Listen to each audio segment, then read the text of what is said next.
Si atabanyamo bo perdre minene. Babi site internet ezaka moko. Zonga mboka TV sia taba bebe.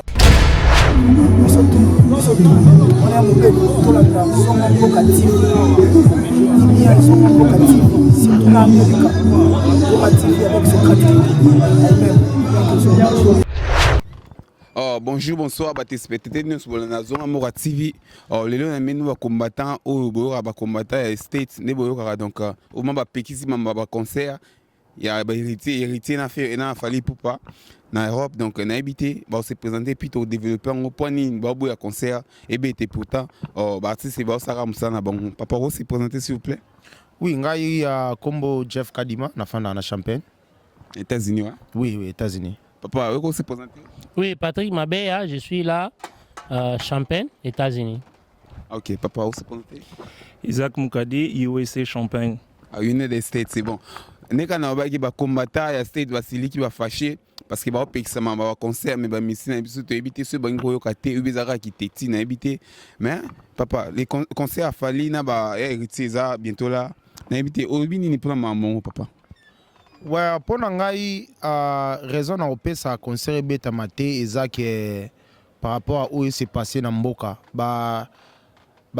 ndeko na biso ba musicien bazo sunga biso makasi te parce que biso tozawa bato aloba toujours bozolia ba mbongo bozolia ba McDo lokola pasteur muku na lobaka McDonald bozolia ba McDo bozotinda biso to se faire tuer.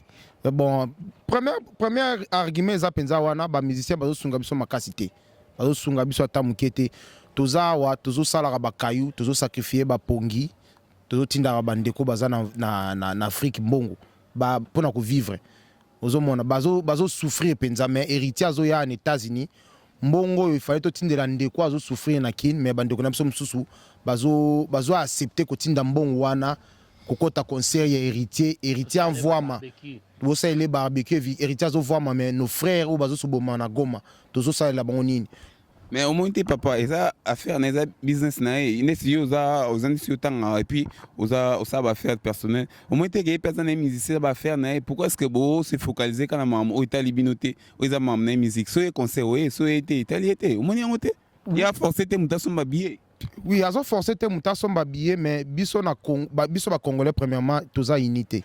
Waneze logo photo lo bango na ngongo makasi toza unité pourquoi parce que na koloba mundela kabola biso dès le départ ozomona calculer tozara na bakin okuta na mutu na nzela mozo critiquer déjà mutu wana façon d'habillement na ye ozo critiquer mutu wana façon azo apparaître to ya peine États-Unis c'est la même chose les mêmes mauvais comportements o tozara na ona kin to ye nango suswa nezo divisa biso makasi yango ozomona kam susa bandeko na biso balingi concert kam susa bandeko na biso balingi concert te donc c'est un peu dit à la division o mundela salaka o biso ti lelo tozwa sagesse na ngote ezo coûter biso cher ndeko héritier alinga beta concert oui eza musana na ya artiste azo vivre bongo mais na pona ngai eza ba concert a kota te wana eza pona point de vue na ngai ole ya kofuta mbongo wana ya kokota concert ya héritier to sangisa mbongo wana to aider bato bazo kufa ba mama na biso bazo violer ba na place a kolala te ba Rwandais bazo kota bazo landa bango de village à village ba bomaka bango. On peut aider ces mamans-là à devenir même à kin. Au lieu de foutre billet héritier. Parce que héritier, tous foutent les billets. Il est notre frère. Nazo bo héritier. Azan de konabiso, an de konabiso congolais, zo salam salanaye. Même ça n'est qu'au fonctionner sans biso. Mais héritier aussi doit savoir que non. Bateau yé azo kendele les États-Unis, a okuta batumsu ba ko supporter, batumsu ba supporter té. S'il est être humain, aza congolais, azo comprendre la souffrance to souffrir na Congo. Il faut avoir une stratégie pour que la concert na yao. Vous comprenez? Na katute papa, mais au moins te ya ça musa mais na zo papa yo kuna au moins que ezake mutu ça ane artiste ça musa na ka ne mutu ça ça ane tinga ça musa na nga quelque part au moins te que yo pe nengo za na osa pe musa quelque part pourquoi est-ce que vous freinez ka bango e bo makiti mboka na personne ritimbo te pas za masana nga au moins yango te papa. Bon. Patrick Mabéa, monoko sans frère, monoko ya vérité, yangwana parce que batebele balingate koyoka la vérité. Les gars combattants. Non, naza combattant, je suis patriote. Ouais. Il y a une différence avec être combattant et être patriote. Congo c'est mon pays parce que je suis né là. Monde tozali awa ndenge Jeff alobi awa asali exemple ebele ba artiste ebele na mboka na bango bazalaki koloba makambo oyo ezalaki kosalama ya mabe. Tosali ba exemple ba Tupac, ba Afro Blondy, ba Bob Marley à gauche à droite. Ngaku Tupac na bengaka maître. Batebele Jésus ba bengaka maître. Mais nga Tupac aza maître parce que la voix de la vérité qui met sur les papiers et sur les beats ce qui passe dans les pays, ce qui passe dans les neighborhoods avec son race. Race, il y a black. Hein? Tupac alobake, we are not ready to have a black president. Na époque na yewana zalaki. C'était la vérité.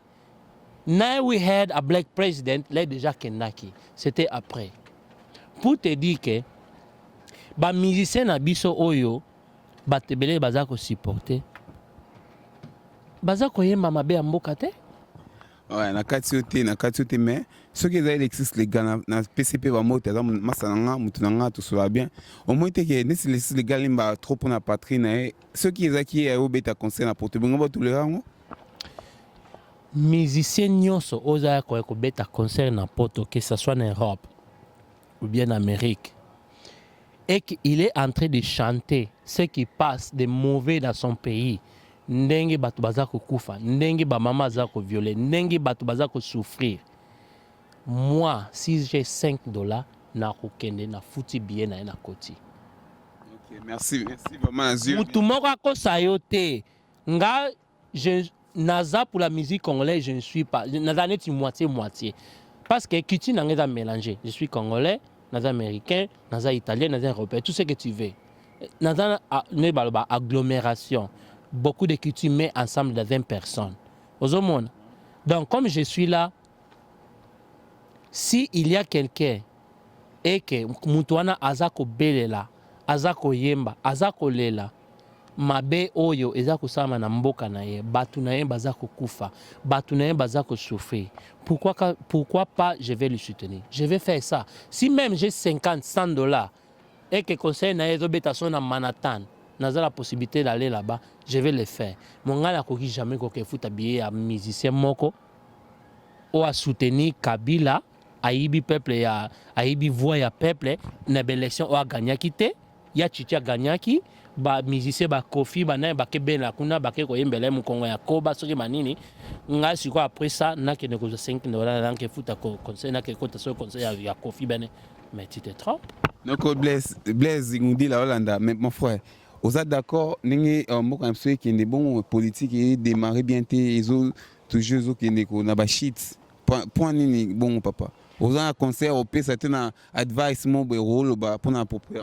Non, comment vous pouvez être d'accord avec un pays qui ne fonctionne pas lorsque vous avez à la tête du pays un cancre comme Joseph Kabila?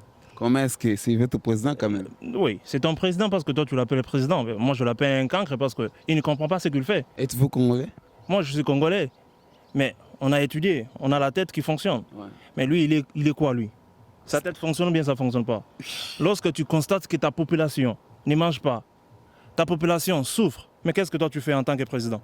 Mais quand même, vous ne tu restes pas... chez toi à la maison, tu es en train de faire quoi? Il faut aider ta population. Et lui, il ne fait absolument rien. Absolument rien.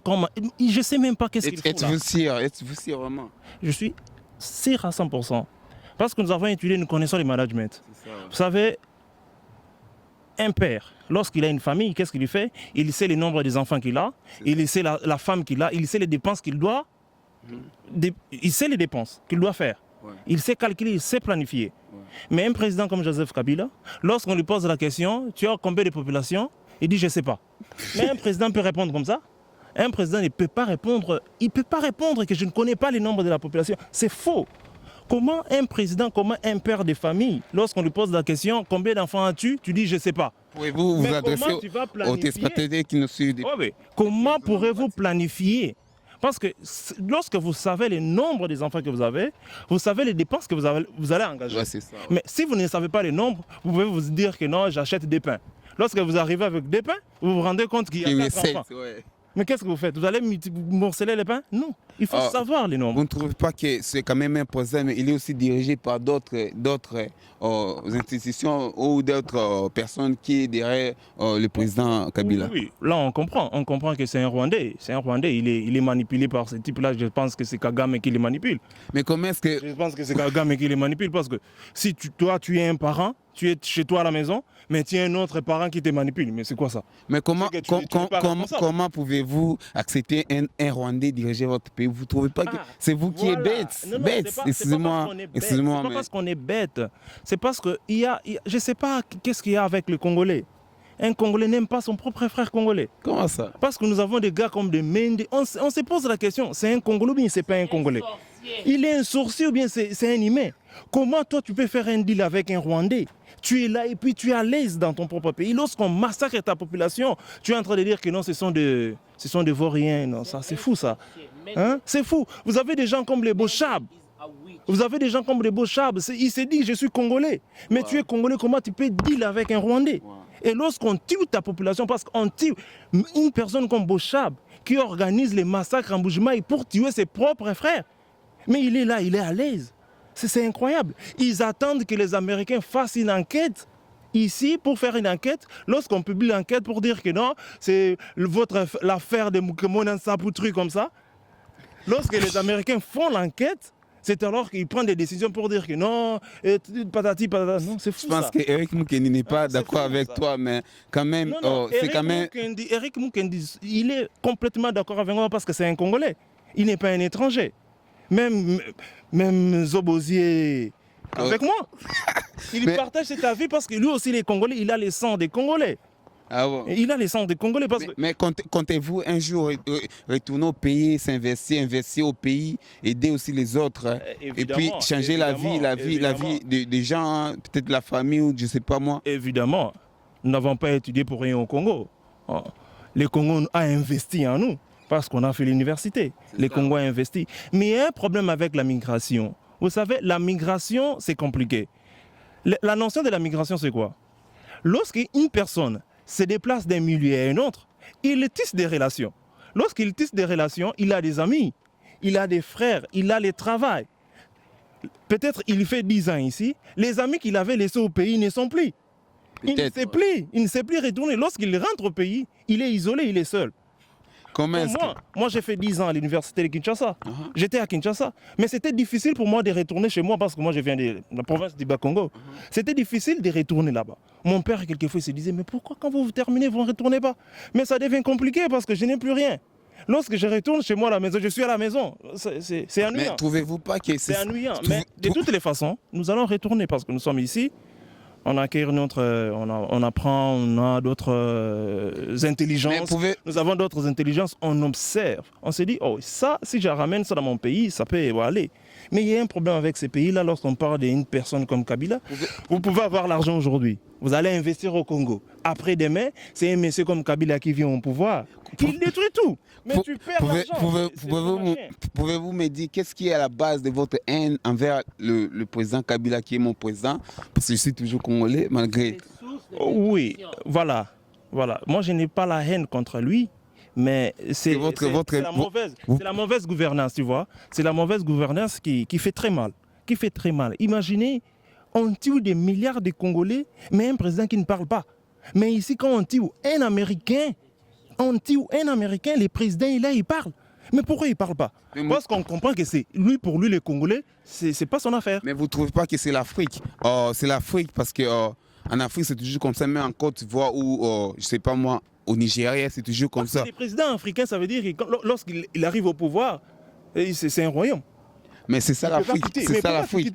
Mais il se rend compte qu'il ne fait pas son travail. Mais j'espère que vos arguments engagent que vous, mais je vais prendre aussi des frères. Mon frère, n'habitez donc sur le bas, non?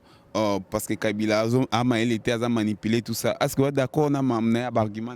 Oui, je suis totalement d'accord avec lui. Tant que Kabila a manipulé, c'est une chose vraie.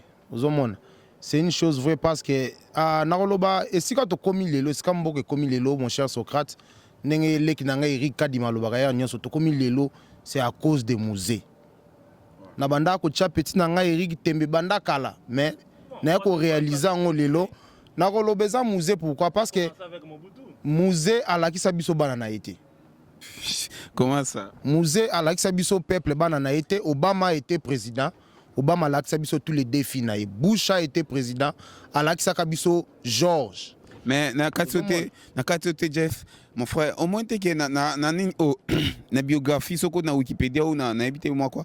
Soko ti na biographie au moins que Kabila le père azana bana o nyonso ebi Joseph Kabila bato bana muso balani na sima. Tu trouves pas que ezakara parce que peut-être congolais tam ça ignorant ou bien le président Kabila rwandais, vous trouvez pas que c'est injuste?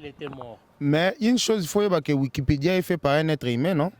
Mais oui. Ça la Wikipédia dans le bic américain. Mais oui, mais faux source, source oui, tout ce qui est fait par l'internet, l'être humain a fait, ce n'est que des mensonges sur les mensonges.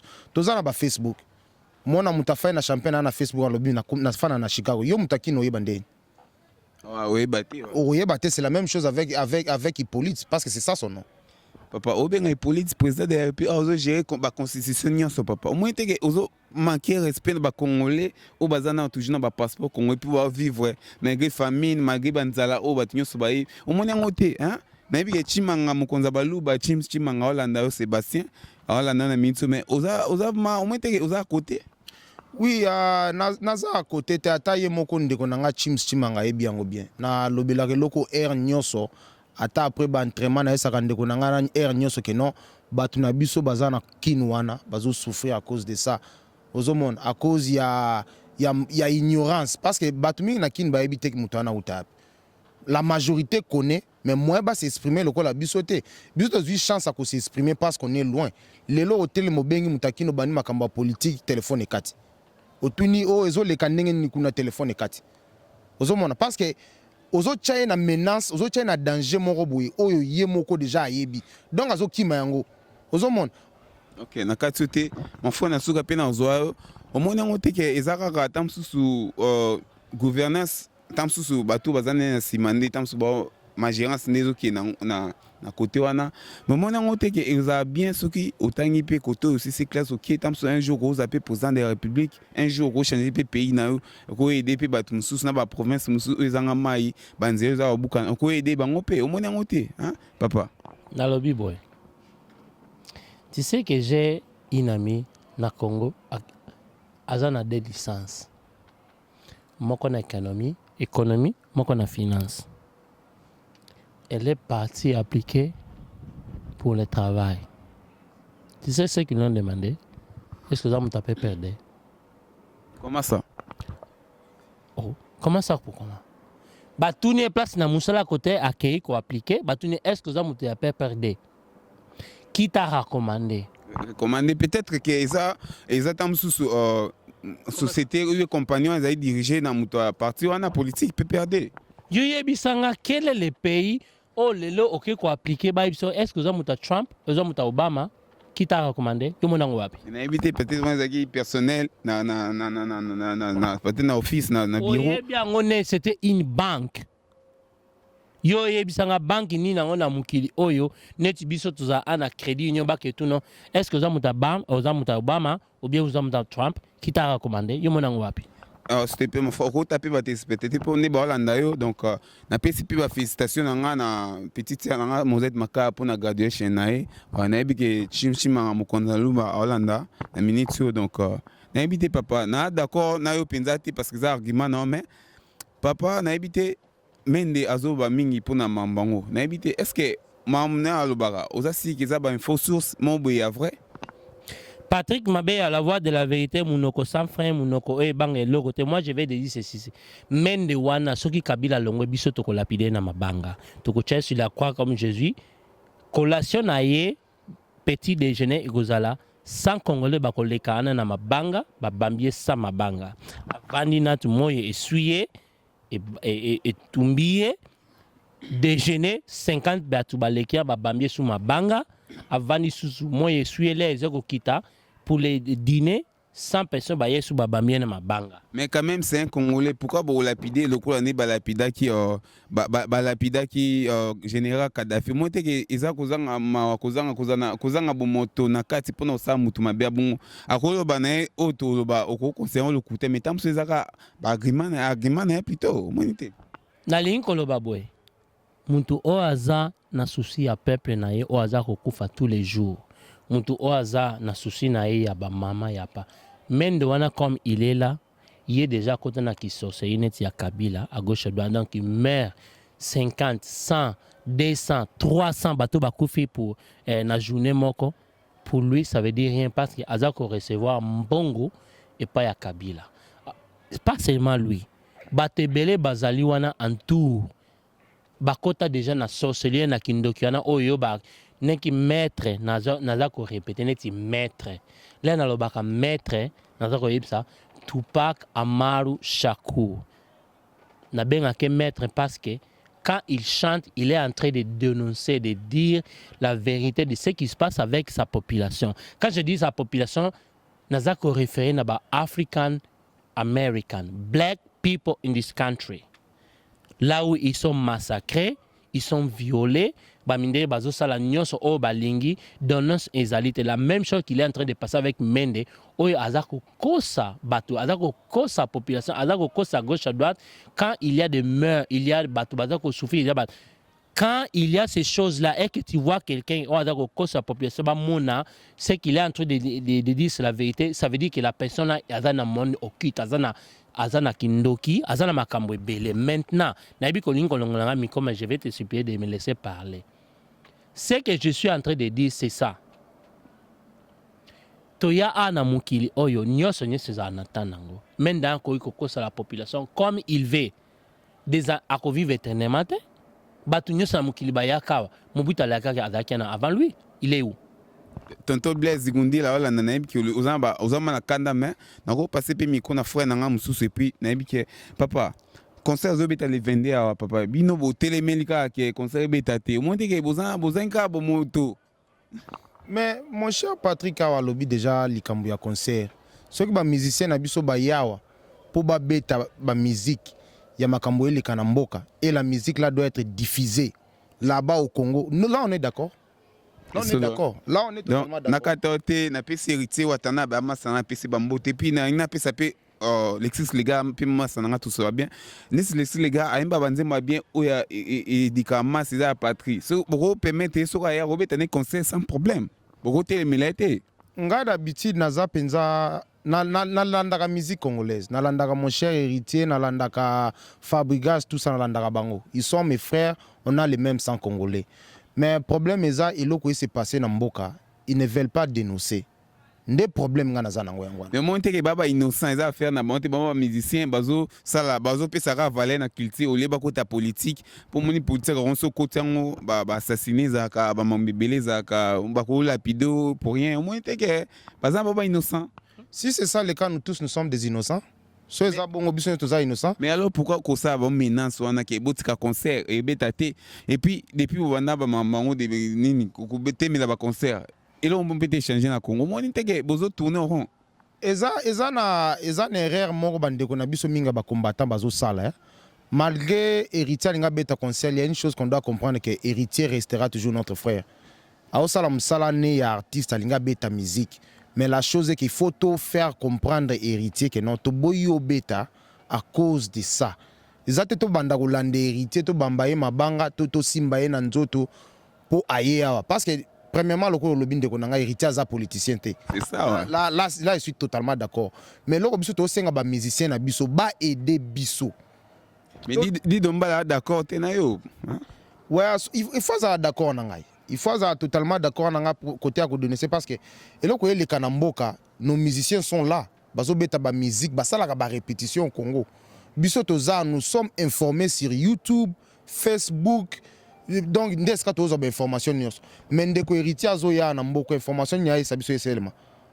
Mais nakatio na ebi pour olo ba paie moi trop mais au moins que y azana le ko ngana yo nom dans domaine na travail quelque part en entreprise mon quelque part yo pour ça na ba business personnel bokotika kaka te ye asa mosala na ye et bon aza na bana aza na famille quand même aza na baresponsabilité aza na orchestre monene il faut gérer siko asala ndeni so abeti concert te parce qu'il faut apaye mpe babills na ye mamone personnel.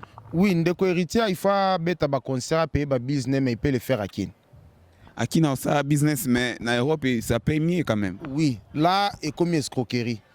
Pour na nini aboyi ko sala on a Kin alinga sala en Europe parce qu'il connaît ce qu'il y a en Europe awa to ko fouté mieux que bato à Kin. Bato à Kin moi ba fouté zate parce qu'il y a la souffrance là-bas.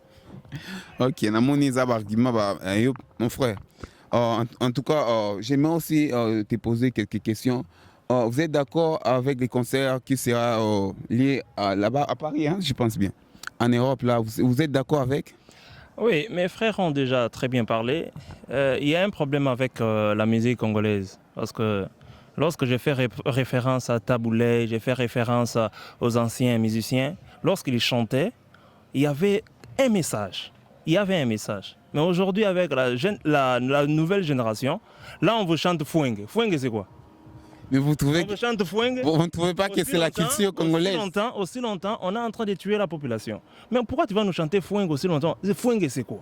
Chante quelque chose qui va aider la population, aider les familles, aider la société. J'ai aimé une fois le monsieur qui a chanté Que demandent les peuples. Boketu premier. Non, c'est pas Boketu. C'est Félix Oazé qui a chanté Que demandent les peuples. Mais c'était toujours dans des danses. Ça ne collait pas avec. Les messages, c'était correct. Il dit Que demandent les peuples? Qu'est-ce que les peuples demandent? Manger, boire, c'est correct. Mais lorsque tu viens ici pour nous chanter un truc là, mais dans la chanson qui demande le peuple, ça ne parle pas de qu'est-ce qui demande le peuple, ça parle d'autre chose. Non. Des fouilles et tout ça. Non. Que demande le peuple? Si vous suivez la chanson, vous allez voir que non, la population demande quoi? C'est une interpellation. On ne demande pas grand-chose aux musiciens. Qu'est-ce qu'on demande? Interpeller. Parce que la musique, tout le monde suit la musique. Même à Côte d'Ivoire, on suit la musique. Mais lorsqu'on est au Côte d'Ivoire, on pose la question aux Ivoiriens. Est-ce que vous connaissez ce qui se passe au Congo? Ils ne connaissent absolument rien. Pourquoi ils ne connaissent rien? Parce que la musique ne véhicule pas les informations de l'Afrique. Okay. Même ce qui se passe à Côte d'Ivoire, on ne connaît pas parce que les musiciens ivoiriens ne véhiculent pas ce qui se passe à Côte d'Ivoire. Mais mon frère Jeff a parlé de ça. Même mon frère Patrick a parlé de ça. Lorsque les musiciens américains chantaient de la souffrance ici, nous, on a connu ça comment? Grâce à la musique. Ouais. Les Sud-Africains ont chanté. On a connu ça comment? Grâce à la musique. Véhiculer les informations pour que tout le monde ait l'information. Parce que l'information, c'est très, très important. Ouais, lorsque vous ne connaissez pas, vous êtes ignorant. Quand vous ne connaissez pas, vous êtes ignorant. OK. Fabricants, on ne demande pas grand-chose. Chantez ce qui est correct. Donnez-nous les nouvelles parce que nous sommes ici, on ne sait pas ce qui se passe au pays. Informez-nous de ce qui se passe au pays. Mais mon frère, j'aimerais te poser encore une question. Trouvez-vous pas que comme un artiste comme Lexis Légal, il chante aussi bien, il chante trop côté de la patrie, tout ça. Vous ne trouvez pas que c'est quand même un artiste qu'il faut aussi soutenir? Si par exemple, il peut aussi, pouvez-vous tolérer qu'il puisse jouer aussi en Europe?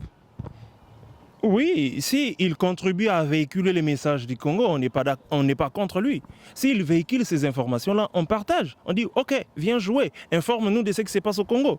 Mais quand tu viens nous chanter des histoires et fouengue de bolingo, ça fait quoi? Vous n'êtes pas d'accord que la musique puisse encore jouer en Europe? Oui, on est fatigué de ces histoires-là. On a besoin que ça change au Congo. Lorsqu'on parle de ça, pourquoi on est ici?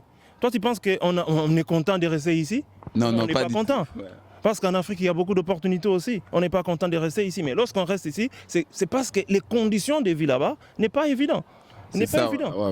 Blaise nous dit là, on a depuis Westgate.